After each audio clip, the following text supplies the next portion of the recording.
Proverbs chapter 19, verse 23.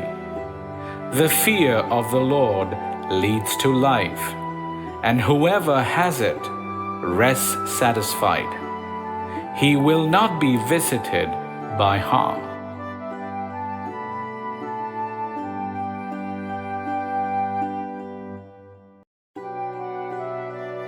अमसाल 19:23। रब का खौफ जिंदगी का मंबा है। खुदा तरस आदमी सैर होकर सुकून से सो जाता और मुसीबत से महफूज रहता है।